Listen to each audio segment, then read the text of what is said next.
name is Skymorph. I'm kind of what you call a hobby artist, and of course I have this YouTube channel to hold all of my VODs from Twitch. Feel free to come and watch me whenever I stream. But that's not the point. I've been using an app that I really love, and this app is called Toonsquid. And so the way that I describe Toonsquid, it's like Procreate. You know Procreate. It's the Procreate for animation.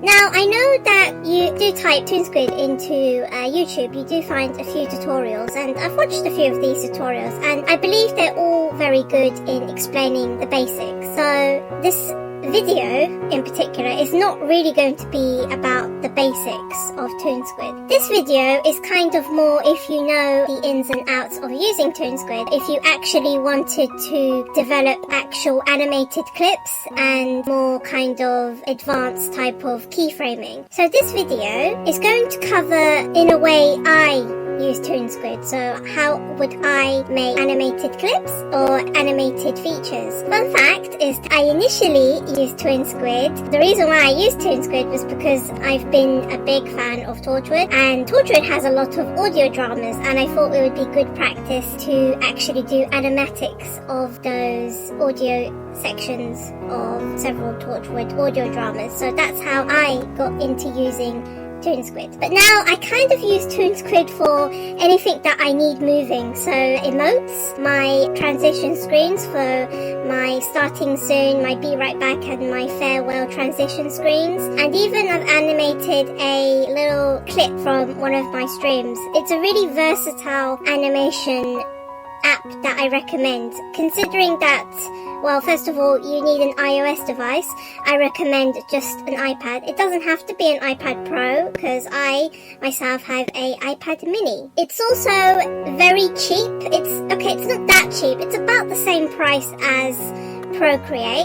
It's definitely significantly more cheaper than the Procreate Dreams, which I actually don't recommend if you want to start off with animation. So the aspects that we're going to cover, I believe that hasn't been covered in other videos, is layer hierarchy and how to arrange the layers if you were doing a one scene or if you were doing multiple cuts in a scene. The use of scenes itself. Did you know Toonsquid has a scene user? Maybe I would also give a bit of advice on how to do like really basic, simple lip sync, nothing too complicated. And then maybe some other pointers that I think would be really useful as well. As I mentioned, this is not the only Toonsquid like video. There has been others as well explaining how the app works. The one I recommend the most in explaining the basics is Magma Ren's video, which is Toonsquid, the greatest animation app ever. It goes through the bare basics of how to use the app with the basic tools and stuff that I'm actually not going to cover here. So I recommend you check out that video.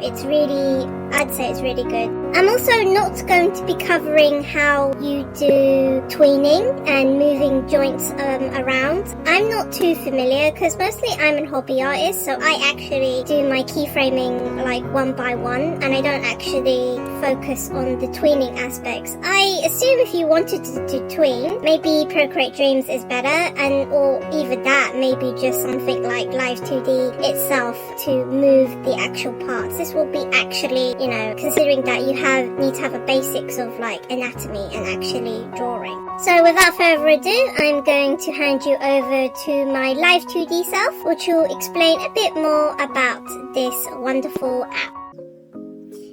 Hello, this is the live 2D version of Skymorph. So thank you, animated Toonsquid Skymorph, for the introduction. I spent a lot of time on that introduction animation, and it's to show you what you can do with Toonsquid. So now that the animated intro is over, it's time for myself to take you through some of the functions of Toonsquid that I think you'll find helpful. It's kind of like a tutorial, but it's more like in a way how I would work with the program. So something that I haven't seen in other tutorials is the layer hierarchy. So this is what we're going to be covering. So this is, I've made some slides pre-prepared. I'm going to explain as I go. So layer hierarchy. First of all, hopefully I assume that you are a digital artist and you know the basics of layers. So layers are kind of like, imagine like a piece of paper and you had like multiple pieces of paper, and generally digital artists use the layers for kind of like the line art, the sketch, the skin and things like that. But anyway, before we talk about the layer hierarchy, I'm going to be talking a bit about the terms that I'm going to be using. So look at all of these terms here. So I'd say first of all, in like basic animation, a keyframe is kind of just like a single drawing. It's going to be like your main frame of the thing, object that you're drawing, and as you add more keyframes, the animation moves. That's like the basic of basics of what a keyframe is. Then you've got drawing frames or drawing layers, and they are kind of like, if you have a keyframe and then you have the layers inside of it, so you can like color in like a certain object or a character or even a background. Then below it you have the timeline, and then the timeline has its own layer, so I call it the timeline layer. And the timeline layer has your collection of, you know what I said before, multiple layers that make up your animation. And of course the timeline down below is all timed, and it helps you kind of arrange your timelines in a way that's like more organized. So we've got a timeline, we've got a layer for your character and a layer for your background and so forth. So moving on for more technical terms that I use within this particular app, we've got a scene function, and the scene function is this little, can you see it over here? I'm going to get my pencil out. It's this scene, so if I click on it, we've got many scenes that I'm going to take you through. It's called scenes. If you clicked, you can see upon my soldier says scene 1. So scenes in this app is just generally your total number of frames, keyframes. So you could have I don't know, 400 keyframes, 1,000 keyframes. It will all be held in a scene, and as you add more scenes, they will have like each own keyframes. It depends on how big your project is. And finally, something that I come up with is called a cut. And what a cut is I'd say like in an animation, if you switch to like a new character face, a new background, new location, so it's generally a scene within a scene. So I'd say like you have this scene, it's like 400 frames, and you had like 4 cuts in it, so it's like 4 different parts that you would draw. So that's what I call a cut. So generally I'm going to be referring to all of these terms down below, so yes. Anyway, moving forward, we've got, as I explained before, layers. If you're a digital artist, you know what layers is. It's generally the number of like elements that is in your drawing. A great example is Procreate. Even though Procreate limits the amount of layers that you can have, so you can't have that many. So for example, this is my OC Cupid, Mackie, and she's got different layers. You can see, let me zoom in here. We've got, it seems like layer 1 is the sketch, layer 2 is the line art, that's always the reference, and then layer 3 is the skin, and layer 4 is the hair, and layer 5 is the clothes, and layer 6 is the ribbons, and layer 7 was like the hearts and the eyes. And that's just generally what layers is. It's just different components that make up your drawing. So layers also work in the same way as Toonsquid. So yes, moving forward. Toonsquid, the program we are talking about, also has layers. And there's 2 different types, as I explained. We've got the drawing layers that make up your keyframe, and you've got the timeline layer that holds your group of keyframes. So you've got one for BG, one for the background, and you've got one for the character. So that's that. So this is an example, a physical example of drawing layers in a keyframe. This is a keyframe, so I have not selected it. So I'm going to go to the timeline and we select this. now this will appear, and see that we have each of my layers numbered. Note that the line art has its fill reference, and the fill reference means any layers you put underneath it, if you use the fill tool, it will follow the line, so you can use the fill tool easily. So you've got, you've got the line, this is the line, you've got the skin here, you've got the hair, and you've got Mikan's color orange over there. So notice this white box. So I've written that currently the white box is near the bottom of the layer order. So it's at the bottom. So as you can see, if you put the white B square behind all of these layers, so you can see that the top layer is line, skin, hair, Mikan, and then white box, right? So watch as I move this white layer to the top. So I'm gonna drag it over. So as I do it, now that the white box is on top, everything disappears because white is the first thing you see the most. So this is a great way to show how layer order is. So if I put white back to where it does, you can see all of the components. It's like a good way to show you how layer hierarchy works. You need to think about it like, you need to put your background at the back, at the bottom of your layer order, and you put the liner at your top, and anything else that goes on top of it that makes the picture. So that's generally how I describe layer hierarchy. So, so please keep that in mind. We're going to move forward. So the timeline, as I explained, also has layers, but are different to drawing layers because, as I mentioned before, your keyframes are individual keyframes, but you can have a group of keyframes that's in a layer that's within the timeline. So as you can see, the timeline layer holds many keyframes, as in the me and the BG. Then you've got one keyframe in the layer in the timeline. That's the canvas of the timeline of that character, and then each timeline has the drawing layers. So it's kind of like your keyframe, well, your drawing layers make up your keyframe, and then the keyframe make a group of the keyframes in the timeline called a layered timeline, and then your timeline has a total number of keyframes. So it's kind of a bit tricky to get your mind around, but like once you get used to it, it's quite simple. So yes. Yep, layer order also applies in the timeline. So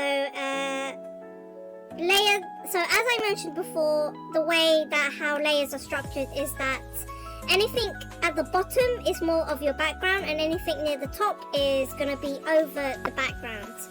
So when I do animations, I always do the background first because background comes first, and then whatever you put on top of the background is your character. So you put your background timeline layer at the bottom, and then you put your character on the top. So that's how you complete a basic cut. So that's an example of a simple scene. So background, and then background here, and then character there. So that's how that works. And then that's the end of this segment. So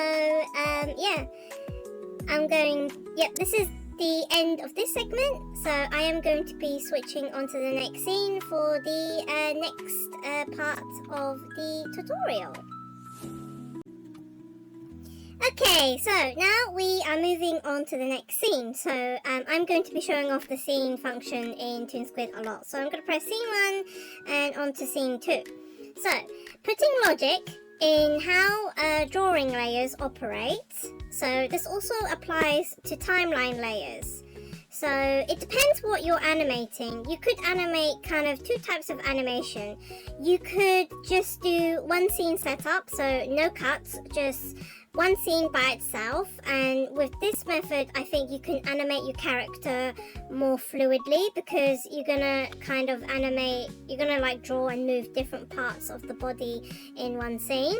In the way that I animate, I'm kind of lazy and a bit like creative. I like to do multiple cuts in my animation projects, so there's lots of variety. I do like switch back and forth between characters, and that's generally how I like to animate, and so I call that like a multi-cut in one scene. So I'm very hectic, so I'm gonna play this version. So as you can see, the one cut scene setup is just Alfred. In this example, he's just talking, and then you can see the multiple cuts in one scene, which is a music video that I animated. You can see it keeps changing, so you can see that the person singing, so you could see that there's one cut, there's a second cut, there's another cut, so there's like already 3 cuts in that one scene.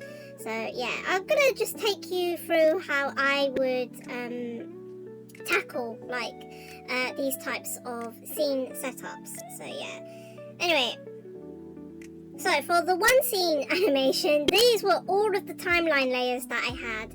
As you can see, you kind of, this is the most similar way of tweening. I'm not going to go through the tweening because I actually don't know how to do it, so I do this like one by one, but you kind of like build your parts. So you still have your sky and clouds at the very, very bottom, as you can see, and then I can see that is the body, and then the cravat, and then the hand, and then the glitter, and then the other hand, and the face, and the eyes, and the hair, and the crown around, and the mouth, and the text box.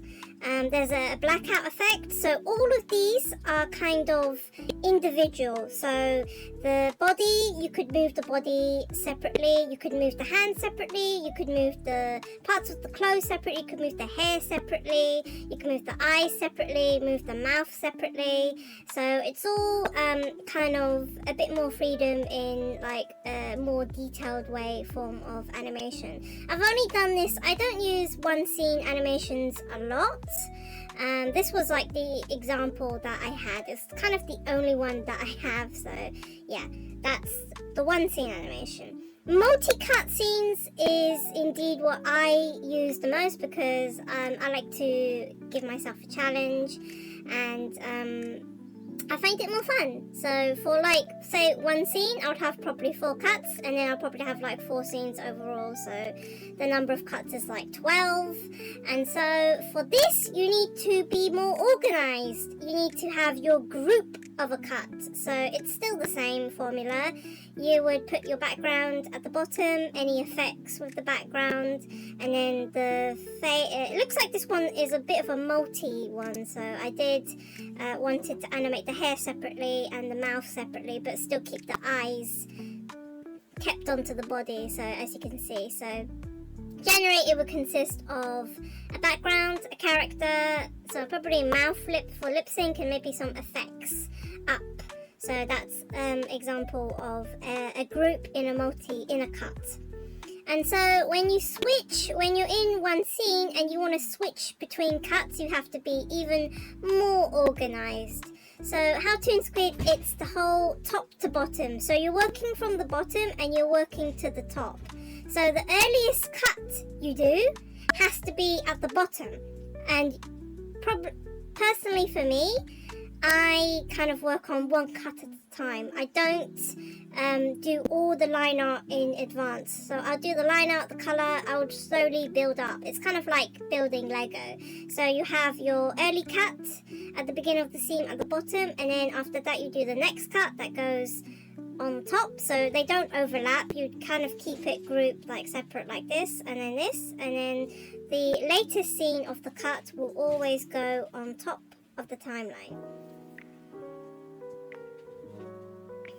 Yes, as I mentioned before, always use your scenes. Always use your scenes. It's so useful.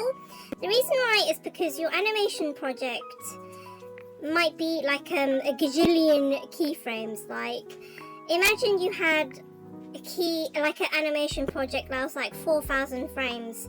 That's too long. You won't be able to work on a project like a timeline that has 4,000 frames or something like that. So it's best to split up your frames, and so only a certain amount of scenes have a certain amount of frames. So for me personally, I like to, each scene I would like to have about 300 to 400 frames. That's manageable. You can manage your timeline good in that way. From what I could see, Toonsquid doesn't have a limit on the number of scenes that you make. So instead of having a timeline with like a load of keyframes or having separate files of the same project, just make up different scenes, because when you finish your project and all your scenes, when you export your animation, as you can see, you can combine all the scenes in one. So as I said, the number of keyframes in a scene depends on if your sound file or if your project is long. I like to do 400 to 500. Anything over 500 or 1,000 keyframes in a scene, your timeline is too chaotic and you can't keep track of it. So yeah, that's all for this section. Okay, so we've now gone through all of the stuff with layers. I think that's like the most important thing. We're gonna now do kind of more general, simple things. So in this lesson, we're gonna be talking about how I lip sync and also basic blinking. So as you can see, blinking and talking at the same time. So it's just really easy. This is so easy that I really don't have much to explain for it. So I'm gonna move on to the next scene. So lip sync. My lip sync is incredibly basic. When I animate, I do incredibly simple lip sync. It's not even traditional animators do the a, I, U, E, O. So different mouth shapes for a, I, U, E, O, and they would like put in those mouth shapes depending on kind of what is being said in those vowels. I'm even more lazy than that. I only have two mouth states. One is the big the big open, and one is the slightly open mouth. So that's what I call the big open and the mid open. And then of course you have the closed. So my lip sync is just between these three states: closed, big open, mid open. And I'm even more lazy because for my lip sync layer, I only use the big open and the mid open mouths. I don't use anything else. The closed mouth I will always draw onto the character layer. So the character by default doesn't have a mouth open at all. It will always be closed. And then what you do for the lip sync is that you make a layer on top, the timeline layer on top of the character layer. And then the mouth, you can like align it to the sound. So this is how I do basic lip sync. So when you do lip sync, as I mentioned, do it on a new layer group. Saves quite a lot of hassle. The only time where you kind of need it on a character layer is if you're doing something unique. So like one of my OCs, who's a ghost, when I had to do the lip sync for the ghost, it was a bit difficult because I still had to do the time layer, the mouth sync on top of the character, but then had to transfer all the mouths and then make them an object and transparent. So that's more difficult, but generally, if your characters are human, I would like to say the least that you can, this process of lip sync works. So for my lip sync, I switch between the mid mouth and the open mouth. And yeah, when I usually do the lip sync, my audio layer is always on top. So when you do lip sync and do scrubbing, you can see peaks. It makes it easier for you to place the mouths more easily in that way. My method of lip sync, I'm afraid, is trial and error. It's not the best, but you can make it look like the character is talking. So I usually mouth out words. So what has words? So a great example is tomato. So as you can see, the way that I've done it is that to sounds kind of like a big, ma is always in mid, and then you go back to the big, so tomato. So at least if played back, the person will be at least trying to say tomato. I don't really have any other more advice. If you're doing the more complicated ooh ooh ah oh valve animation, it's probably more easy because you have more mouths to replicate the sounds, but I'm more limited, so usually sometimes I do trial and error a lot for my lip syncing, so yeah. So the way that I draw mouths is quite complicated. I'm gonna show you an example so you don't get lost, but yes, the way I do mouths is very simple. Create the timeline layer above the character. Remember what I said, that the closed mouth is on the character already, so all you gotta do is create the big mouth the big mouth object and the mid mouth. I do the big mouth because it's like default, because from the big mouth you can make the mid mouth. So draw the big mouth first, color it in, and turn that into an object. An object generally means all the layers have been merged and you can't alter, well, you can actually alter that object because you can have a form of rasterize, but you create the object of the big mouth because you're going to be using that mouth shape again and again, so it's best that you had it as an object and not as separate layers. So that's that. You make a copy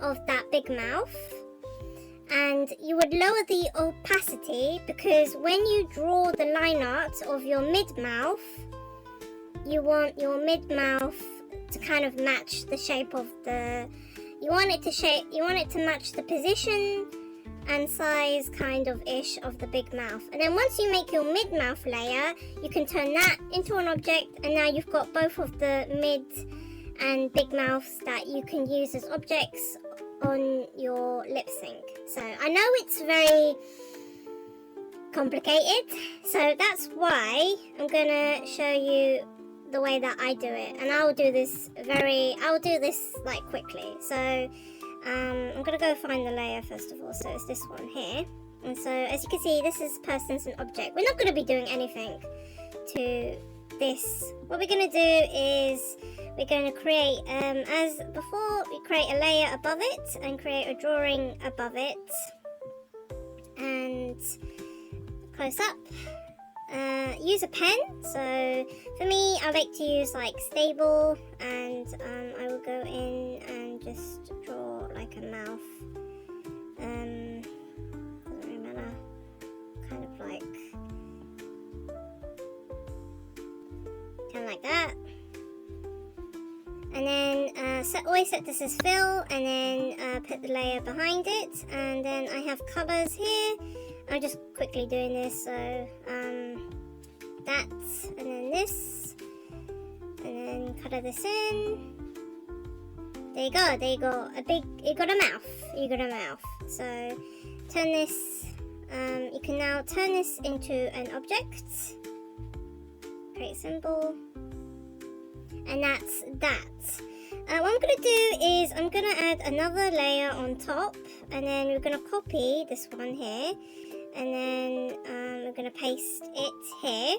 We're going to make this disappear because we're going to work on this small mouth. So now we're going to be working on the small mouth. This is now an object. You can't edit on it unless you clicked on it and you press rasterized, and this allows you to edit. Make this kind of semi-transparent because you want to draw a new line art on this mouth. So you will now draw something more smaller that still is overlapping this mouth here. I'm doing this really quick, so it's not the best example. So something like that, right? So you've made, not really, you've kind of gonna try and make a mid-mouth. So yeah, something like this. You've made the mouth now smaller, and you can now turn back the opacity, and then what I do is that you can use a rubber and just erase the parts you don't need, like this. So there you go, mid-mouth. And then now the mid-mouth is complete, you can create the symbol. And now you have two different mouths. You've got the big one, can you see? You've got the big one, and then you've got the small one. So you switch back between the two, and yeah, you now have mouths. So that is incredibly quick way of explaining all of these steps. So sorry if I went too quick, but that's generally how I would make my mouths. So yeah, and that's all for the lip sync. So now we are moving on to the free frame blink. So the way I do blinking is incredibly easy. You only need 3 states of eyes. You need a fully open eye. Then from the open eye, you can kind of cut the eye in half, and that can be your midway eye. And then from the mid-open eye, you edit that eye to have your closed eye. And when you combine all 3 of these states and go back to open, your character will be blinking. That's why I call it the free frame blink. And it's incredibly easy. Like, the way I animate blinking is kind of like really dead easy. So, important thing about blinking is that it varies depending on the number, your FPS. So as you can see, my FPS right now is at 10. And the reason why it's at 10 is because it's not that detailed. And also lip syncing is more easier on lower FPSs. If you're at 24 FPS, it's more difficult to do. Also, when you're on kind of like 10 FPS or 8 FPS, 1 keyframe is enough for a state of an eye. So in total, your blink will have 3 keyframes. If you were doing a project that was 24 FPS, so that's frames per second. If your project was 24 frames per second or over, 3 keyframes on a 24 FPS project is too fast. So it's kind of like blink and you'll miss it. So what you need to do is that you need to extend your keyframes for it to hold better. So when I'm on 24 keyframes, when I do my blinking, I'll extend each eye state into 3 keyframes. So overall, a blink rotation would be 9 frames in total. If you used 1 keyframe only for a blink in a 24 FPS, it'll be like a millisecond. You won't be able to see the blink at all. So you need to find a good balance between that. But generally, that's all about that. It's really easy. Yeah, about them eyes. So instead of like keeping drawing eyes all over and all over, it's really easy. All you gotta do is you're editing your eyes. So you'll always have your eye fully open. And as you can see, the red represents what I would draw to create the midline. So anything that's like over, I would erase. So this part here, you can't see it properly, but I'm gonna actually show. So I'm gonna go over to here, and I did create an eye. So this one here, right, this red one, what I would do is I would get an eraser and I would completely erase over this eye. So now you've created a mid-eye point. So that is what I would do with that one. And then with this eye here, with the fully closed, what I would do is I would completely erase this part of the eye. So now you only have the closed. So it's really easy. You have your completely opened eye, and then you would draw over it. So you would draw the black over and add the shadows back in, and then erase the top part. And then for the fully closed, you would erase everything apart from the closed eye. This is why when I do my characters, my colouring, I have my line art still as the reference, but all the colouring for the eyes is on the skin layer. And that way I can edit eyes states really easily. Of course, another way of kind of animating eyes is that you treated it similar to like a one scene. You would separate the eyes from the face. So your eye layer is above the face layer, above the character layer, and then that way you can like easily edit eyes. I don't think it's really necessary. I think it's a bit too much of a hassle. I'd say if you wanted to move parts of the body, probably the hair is more important. Like the eyes is easily editable just by using like the method I've shown you here. And yeah, that's all for this part. Right, the next lesson I have here is audio files. So I think the best feature of using Toonsquid compared to if you're using Procreate for animating is that you can animate to sound. So audio files, audio dramas, music's a great example. So Toonsquid has a wonderful function where you can work with sound. So yes, Toonsquid supports audio, so you can animate that voice line, that audio drama, or that music video you always wanted to do. And of course for Toonsquid, MP3 is king. I recommend MP3 files. It works beautifully. You can scrub through it. It plays back in great quality.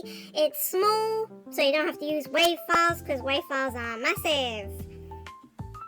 So anyway, before you import your audio to Toonsquid, make sure it's in MP3 format. So the way that I did my animated intro for Toonsquid is that I did use a program to record my voice lines. Usually I do kind of use Audacity. You can use Audacity to edit your audio lines, and then usually I'll use Audacity to convert to MP3. But actually for this animated project, I used Toonsquid to actually edit my audio because Toonsquid has a basic audio splicing function. You use iTunes to import your audio from computer to iPad, and to do that you need to go to your iTunes, select your iPad, go to file sharing, and then there should be Toonsquid should be under the file sharing. You should see the inventory of like all of the files. Just drag and drop all your MP3 files in the Toonsquid folder, because when you go to import it, well, I'll let you know after that. So once you're on the iPad, once you've imported all your audio files from your computer to the iPad, you can now bring, obviously they're in the Toonsquid folder, you can now bring them into Toonsquid. It's very easy. You have a library function here, and you've got audio clips. You've got an audio clip section, as you can see, and so from the audio clips you don't have to plus this, you do this, and then you import from your files. And then as you can see, I have a lot of stuff. These are just MP3 files I've used. So you select it and it creates a timeline for you. So once you import the audio from the iPad, it creates its own audio timeline layer. And usually for me, I like to keep my audio layer on the top because it's easier for me to do lip sync. In this case, I did lock the audio because the audio I was animating to was a music video, so the music didn't need to be edited at all. So I locked it, so in case I didn't want to move it. Usually I don't, because actually I do use Toonsquid to do a bit of audio editing, so yes. You can actually splice audio in Toonsquid. I'm not actually going to show it, but it's very easy. All you got to do is kind of select, like, can you see these peaks? These peaks here. All you do really is say like this frame 21, like you select frame 21 to 24, and you have this split audio clip. Once you do that, you can split, like, say between frame 20 and frame 24, which is this audio part. You can completely isolate it, and so I can directly edit the audio on Toonsquid. It's incredibly easy. Mostly I do use it to edit audio, but also mostly I split audio. So say the audio is really long in one scene, I'll split it and I'll transfer it onto another scene. So I've successfully spliced my audio. So when I handle long audio files, I split them. Usually, yeah, if the audio kind of file goes over the 300 to 400 frame mark, that's a good idea to split. You splice your audio lines. It's a bit tricky on how to do it, but basically there's a lot of copying and pasting. So once you get through a part that you want to splice it, so cut it, and at the end, obviously at the part, you need to copy that part of the audio. When you go onto your new scene, it won't carry through. So what you have to do is you have to re-import the audio file again. But when you re-import it, just delete the one, it will try and insert like the original audio file, so just delete it. And then copy the audio, the spliced audio from your previous scene, and then paste that over to the new scene. Repeat until all of your audio has been successfully spliced and like put into the appropriate scenes. So for me, I think usually if I'm doing like a 2-minute audio project, has usually about 4 scenes overall. So yeah. Did you know? Like the art layers and the keyframe layers, audio layers can also be stacked in Toonsquid.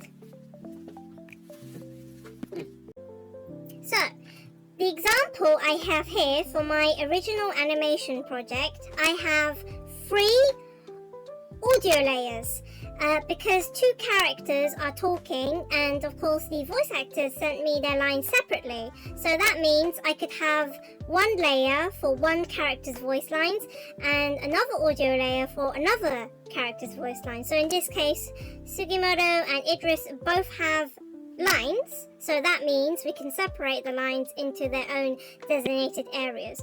The audio on top is the background music, so you can now put background music onto Toonsquid. It's a wonderful thing. Like I recently found out that you could actually work with multiple audio layers. Usually I work with 1 audio layer because usually the audio that I'm working with has been already made, or it's just me recording lines. But in this case, if all of your audio lines were separate, you could do something like this. So yeah, Toonsquid really is kind of like a wonderful app to work with audio. I really recommend it. And that is it for this section of the lesson. Hello, this is the lesson on effects. So when I talk about Toonsquid effects, sometimes I do like to put a simple effect. So in terms of effect, I'm talking about kind of like a black fade in, or kind of like a white fade in as well. So it's kind of like a transition. So it's something that you have to make yourself, because Toonsquid doesn't offer that to you. So that is what we're going to be doing. So I'm going to demonstrate this live because it's very hard to actually screenshot them all and show you how it works. So it's better to actually just show you how to do the flash itself. So right here I have a scene that I've set up. So this is the scene that I've set up, and I'm going to go into the timeline, and what we're going to do is we're going to create a new layer above it. To make things easier, I'm going to kind of remove all of this. We're going to be doing the black fade in. We don't need it to come in until probably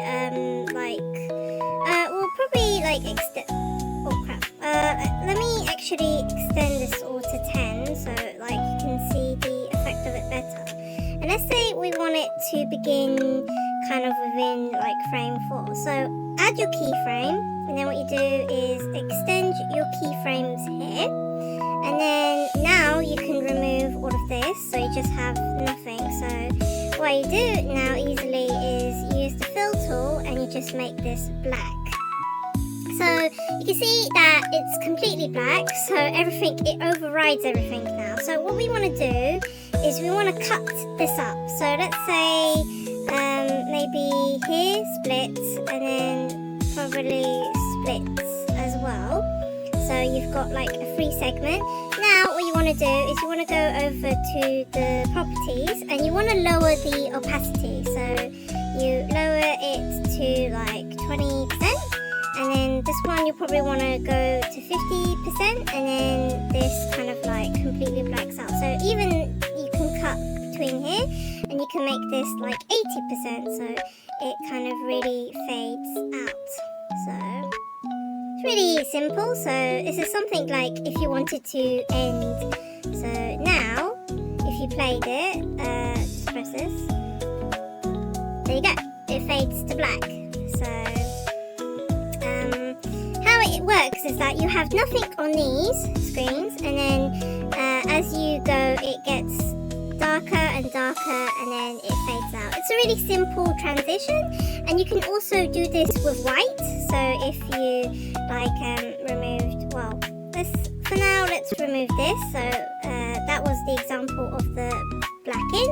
So you do the same. So if you wanted, you could add a drawing here, extend, and kind of do like split, split and split, and then instead of doing black, you do white.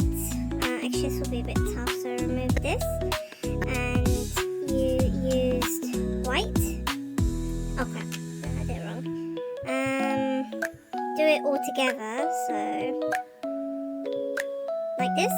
Remove this as well, and then colored this white. So now your keyframe here, the layer 5 keyframe is white, and then you can turn everything back on, and then you can split accordingly. So the same thing happens. You can split the keyframe here, split your keyframe here, split your keyframe here.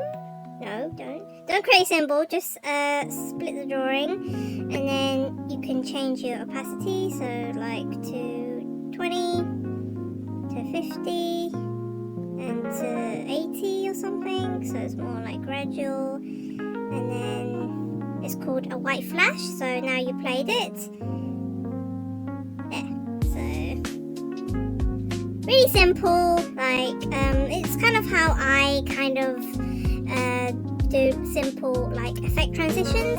There was one that I did in a music video, was kind of like a flash, and that's kind of easy. All you could do is go back between kind of like a higher opacity and lower opacity. So that is just kind of a simple technique of how to do a simple fade to black or white flash. Anyway, the final thing probably what I wanted to talk about is the object fade in and out. It's hard to explain here, and example here I have is a text box, so it's just fading in and out, in and out, in and out.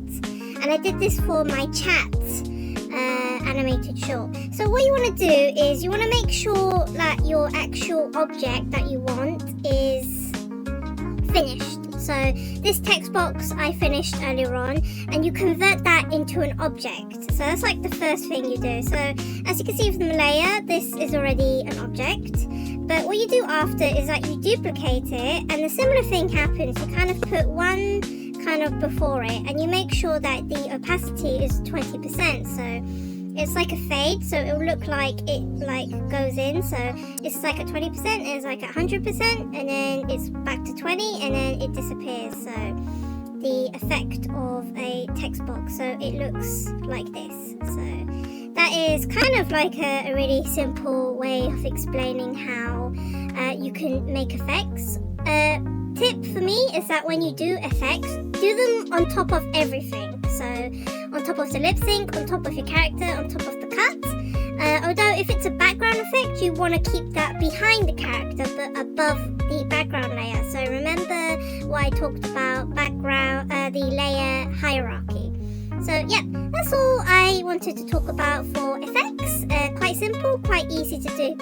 If you know how the layer hierarchy works in Toonsquid, you can figure out in your head what kind of effects that you want to do. But these are the most simplest effects that I use for my animations. Yeah, and that's all for this section of the lesson. Alright, this next section I think is going to be really quick. I don't think I'm going to be talking a lot about this at all. If you've noticed from watching the intro animation and of course looking at all these slides, you can see that I use the text tool. Look at this basic text tool. It's incredibly basic. As you can see, there is a T by the layer, well, the toolbar, and this is what you call the text tool. Sometimes I've seen animations where people handwrite things. It's like, why? You have a text tool. Like, use it. It's incredibly easy to use. It works kind of like Photoshop's text tool, if you've used Photoshop's text tool. So, as you can see, from all these slides that I've made, I have been using the text tool. It's not the best. It's not like Photoshop. You can't make word art or very pretty like text or like do graphic design, but it does the job in like very basic text function. It's best to show you how the text tool works by me actually doing it. So I'm going to demonstrate the text tool. We are on this layer, which is text. As you can see, this is a text. So all you gotta do is add a new layer and we select the text tool. Add it, and now you have a box. Go onto the options, and if we go onto here, we can type in, it's disappeared. We can type in, let's see, hello, maybe. So hello. We'll type in hello here. So its default font size is 100 pix. So as you can see above me, just above, you can't see it, it's got style, and you can see the font size. So I'm going to increase this font size like slightly bigger to like 300, and you can turn it up. I'm afraid you can't see it because I am blocking. If I moved slightly like this, no, if I moved, I can't. I'll have to move myself to actually show you. So I'm gonna move myself. So I'm gonna move myself slightly here. Can you see it? It's there. So it says style regular font size 400 for 400, I believe. So yes, you can now increase this. When you go off from text tool to this arrow, you can make it even bigger and you can move around your text tool. So there's that. You've got here you have something called style, and as you can see through the colors, you can probably change your colors into like, I don't know, whatever basic colors you want. I keep it black. But also, as you can see, you have something called stroke color just above me.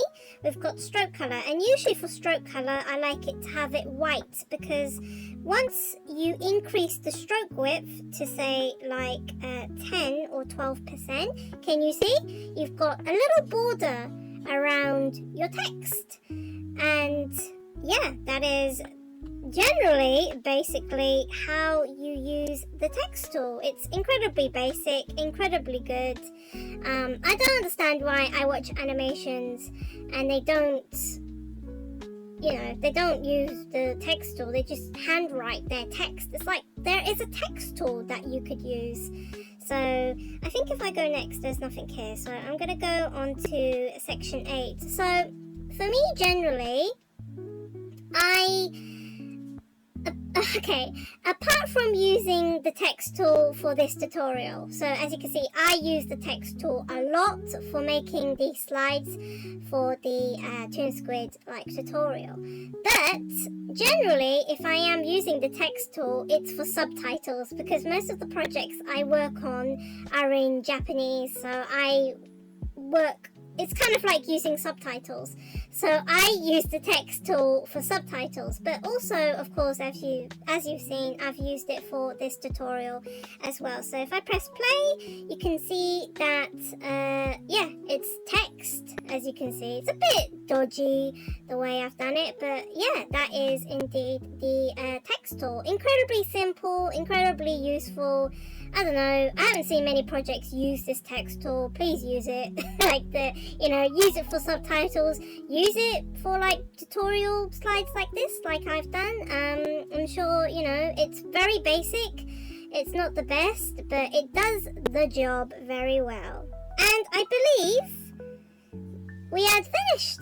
We are finished with the tutorial. So I hope you've learned something. I hope you give Toonsquid a go. It's a really great animation app.